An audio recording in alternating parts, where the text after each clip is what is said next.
I swear all my videos are going to start out like that. Hello everyone, this is Tips316 here, and welcome to my third video in my series reviewing all Iron Maiden's albums. And today, it's pretty obvious which one it's going to be today, as you can tell by my shirt. Today we're going to take a look at probably their most legendary album ever, the one that put them on the map internationally. It's considered, along with Master of Puppets and Paranoid, it's considered the whole unholy trinity of metal albums.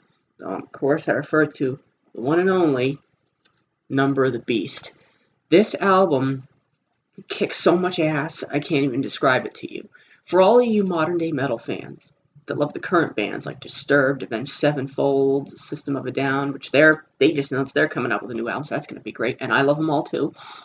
It's important to remember the past, and if you want to know a good album to start with, I can't think of a better one than this. I mean, this is the album that made Iron Maiden. This was the one that made that. If it wasn't for this, they might have fallen into obscurity. Who knows? Now, as in the last video, I mentioned that Paul Di'Anno had left the group because it wasn't working anymore. He was kind of falling apart, and the life on the road, just that everything. He wasn't, treating himself very well, so he had to take a step aside. And they got Bruce Dickinson to be their singer, which was the best decision they could have made, because it truly is one of the greatest vocalists, not only in metal history, but in music history in general. And that's just not my opinion. Everyone knows it. And this album, when this album came out, I believe it was their first #1 album, I think, in the UK and maybe even here in the US. In fact, one of my favorite little anecdotes is how they were pushing their truck that had all of their equipment in it up a hill to jumpstart it, and then they got the news that your album's #1 on the charts, and they were like, yeah, and then they went back to pushing the truck.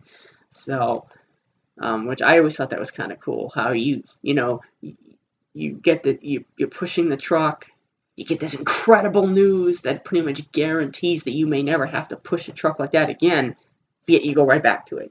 Had that been me, I probably would have been doing jumping jack. I would have been doing flips all over the place, and I can't even do flips.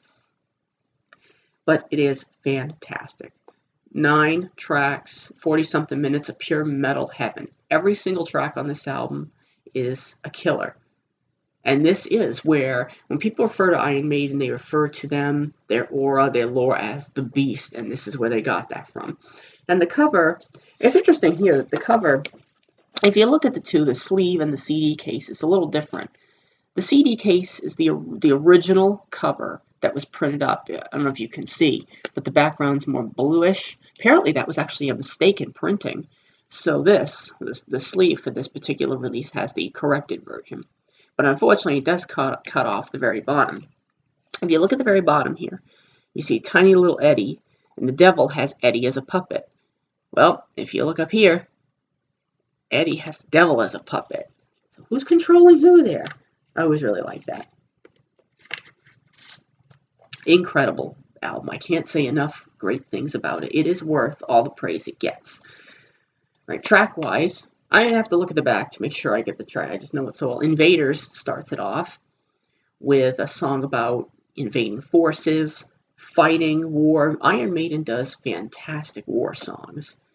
I mean, there is no band in history that can do war songs, but not modern. Very rarely do they do modern war songs. It's always classic stuff. World War I, World War II, even pre-World War I, back in the days of pre-America, back in the days of the Vikings and stuff like that. It's so cool. And Bruce, right from the get-go, within just 5 seconds of him starting, this is going to be amazing with him at the helm. And not only did they get themselves a great singer with him, they got themselves a fantastic songwriter too. Bruce is an amazing songwriter. And that's probably one of the reasons why his vocals are so great, because he sings his words. And I feel that singers always have a little more passion when they're singing the words that they wrote. So Bruce and Steve became one of the best songwriting teams of all time.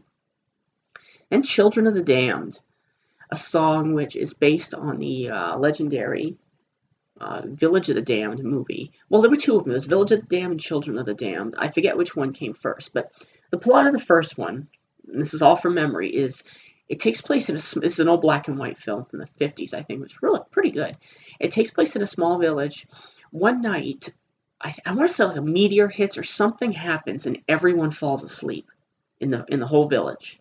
And then months later, I want to say weeks later, months later, whatever, maybe even just the next day, it might be just the next day, everyone wakes up and all the women in town are pregnant somehow with no explanation.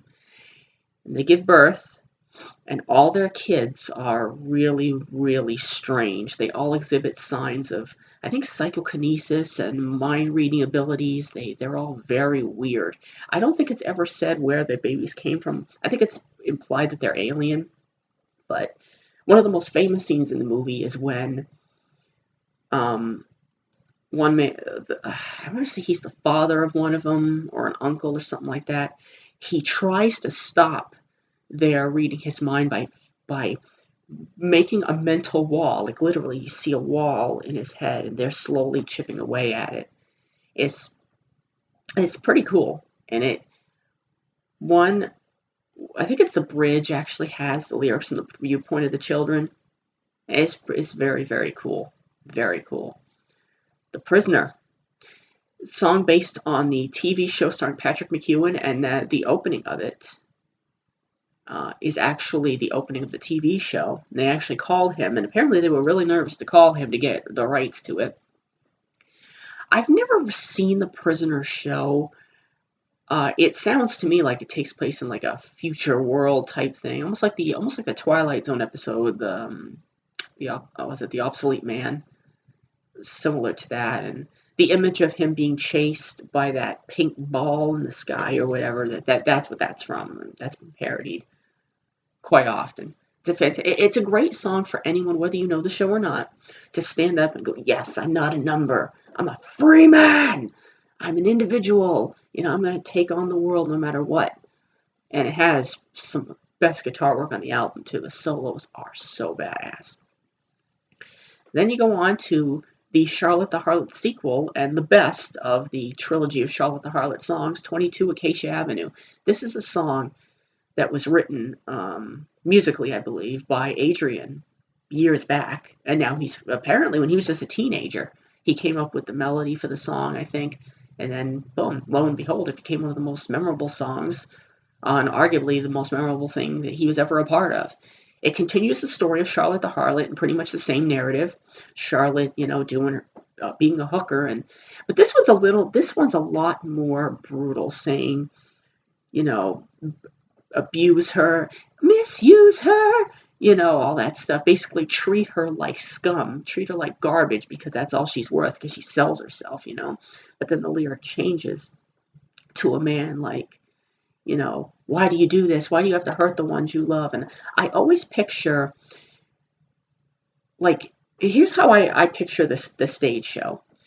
Have them sing it and have a woman, which they did when they would do some song. I think when they would do the original Charlotte, no, actually, maybe it was when they would do Acacia Avenue, they would have women in like lingerie on the side of the stage.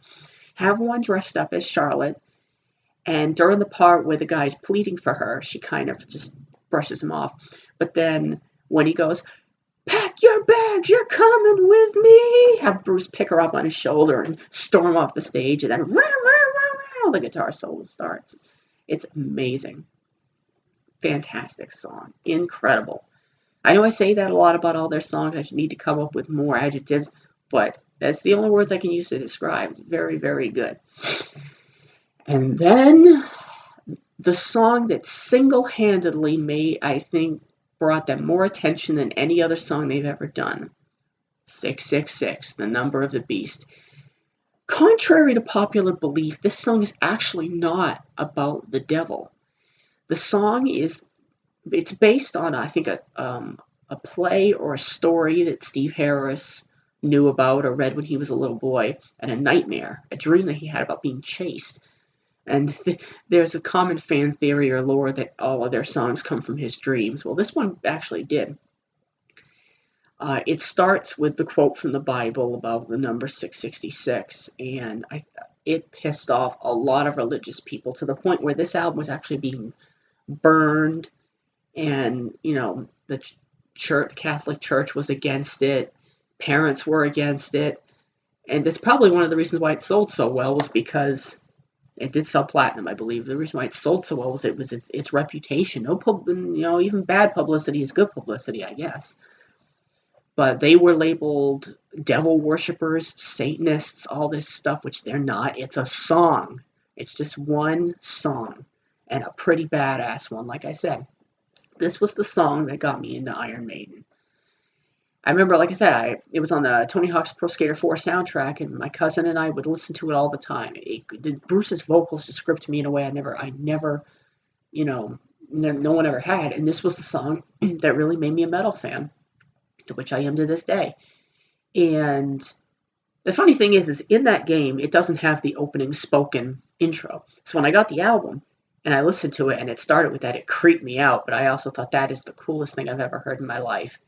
So, and when they perform it live, they got the flames come up. You could feel it on your face. It's amazing.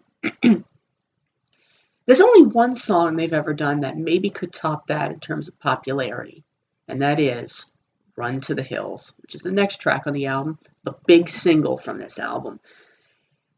If more than anything else, the Run to the Hills single is probably the reason why this album went so well, because the single was huge on the charts. The music video wasn't their first music video, but it was their first big music video that everyone saw. MTV and all that stuff, which I think MTV was around at that point. Yes, it was. It was just a couple of years old up till that point, I think. And this was at the dawn of the surge of metal popularity around the world, especially here in America, because Metallica would make their first album, I think, the year after this. Judas Priest, all the big metal bands, were coming along at this point. So Maiden was right in the center of that. And along with Judas Priest, they were the biggest force of British metal, maybe in history, other than Black Sabbath. Which I think they were. I think Sabbath, were they still doing stuff in the 80s? I think at that point Ozzy had gone off on his own, but I think they were still going around with Dio. And then, of course, he would go on his own. It's like a whole big family tree you could do about the metal scene in those days. It's awesome. But Run to the Hills, it's interesting that a British group would do a song like that. Because the song is about the colonists. It's about people coming over from England and stealing, raping, pillaging, and stealing the land from the Native Americans. And it's funny because in history, I'm not to get all political, but in the history books, you're told that they peacefully, dealt with the Native Americans to get their land. The more you take a look at history, though, you begin to question that. Me personally, chances are it didn't go so peacefully. And there was some bloodshed, which is unfortunate. Again, I'm not going to bring everyone down and get into a whole political discussion about this, but it's pretty obvious that what we're taught in history isn't 100% what happened. But either way, the song is very brutal. It starts off with, almost like an Indian tribal drum beat. I think that's what it's supposed to be. And I picture like the Indians in a circle, and that first part, those first vocals are supposed to be from and if I say Indian, I'm sorry. I know, woo, woo, woo, PC police, forgive me. That's their point of view, and it is one of the most amazing moments in music history when it goes, will we ever be set free? And then the guitar goes, woo, woo, and then the beat it drives, and then bam comes the cavalry, so to speak, in to take what they think is theirs, and it's just so brutal. And even raping the women and wasting the men. The only good Injuns are tame. Selling them whiskey and taking their gold, enslaving the young and destroying the old. I mean, goddamn. How much more brutal can you get? But it's great. It's such an awesome song and one of the best solos and one of Bruce's best vocal crescendos at the end, and screams to finish it off. Wow. And the music video is hilarious. It has like the old silent film footage that goes twice as fast as it should. Engines and all that stuff. Legendary song. If there's two songs by them you have to hear, it's Beast and Run to the Hills. And then we go into Gangland, a song that is very underrated. And when people tend to overlook Clive Burr, I say go check out Gangland, because his drumming at the beginning and throughout Gangland is very good. Like the beat, the rhythm, it's very, very good. And the song in general is about like a wasteland, anarchy, chaos rules, which is strangely relevant in today's day and age, no matter where you are. But it kind of paints a dreary picture, but it's really awesome. Speaking of painting dreary pictures, Total Eclipse, the next song. Now, if any of you know for sure, correct me, but I've read comments online that lead credence to the fact that this song wasn't on the original British cut of the album, the original vinyl back in '82. I don't know if that's true or not, but the version I have has Total Eclipse between Gangland and Hallowed Be Thy Name. So, and I'm glad it does, because it's fantastic. It's basically a song about Mother Nature, not destroying the world, but basically storms raging, you know, and one of the best lines when Bruce goes, what is it? Those who survive must weather the storm, and then the guitar kicks in. It's great. It's a little slower in terms of its pace, like its melodies. It's not going full force like its previous songs. And Bruce's vocals, especially at the end, when the rhythm kind of slows down even further. Oh, he's a god. Especially in light of recent events that he was able to kick cancer's ass. And he's metal. He's fucking metal, baby. And then the final track, the longest track on the album, Hallowed Be Thy Name. This began a trend that would go through the rest of the decade of at least one song on the album being an epic. And even though they had done Phantom of the Opera beforehand, this was the song that most people consider to be Maiden's first epic song. It's basically about someone on death row looking towards a higher power for solace, looking to God, and God forsaking him. You know, I mean, he even says, if there's a God, why does he let me go? You know what I mean? I don't think he ever says if he's innocent or not. It's just the idea of someone at the end of his life almost embracing, like he's not afraid to go. He knows that his creator, his savior, is waiting for him, but at the same time, is it because it's not giving him the peace that he wants at the same time? It's great. And that the bell, boom, doom, doom, doom, doom, doom, doom, doom, doom, I mean, it's fantastic. I've seen them play it live. They would usually use it to end their encore, and it is one of the best moments of any of their shows when they do that. And then the pyro hits at the end. It's an amazing song, and it's an emotional journey. It's a song that emotionally can take you places. And that's Number of the Beast. To truly go in depth, I'd have to make an hour-long video to talk about everything. But it is a fantastic album. It is their best, arguably. I say arguably because the next 4 albums that we have to do are just as good. I mean, Maiden, this was the start of one of the greatest runs of albums I've ever seen in my life. Maiden through the rest of the 80s was untouched. Now, after this album, Clive Burr would leave the group.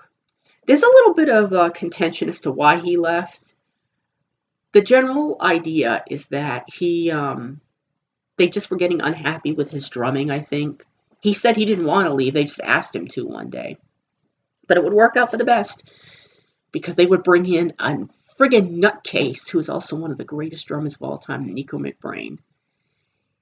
And his drumming would give them some peace of mind. That is really cheesy, and I apologize for that. But it's awesome in a way. That is the next album we will cover. So thank you, everyone, for joining me. I know out of all the videos in this series, this is probably the one that people would want to see the most, if at all, because it's the Beast, and I hope my purpose of these videos is not, like I said, to be, if you want to see good reviews of these videos, like with the audio and some video, I'm sure there's professional reviews all online, or just go online. All these albums in their entirety are probably right here on YouTube for you to listen to. This is just me giving my opinion of my favorite band. I love talking about things I love, and here I can share it with the rest of the world. It's my love, the best band of all time.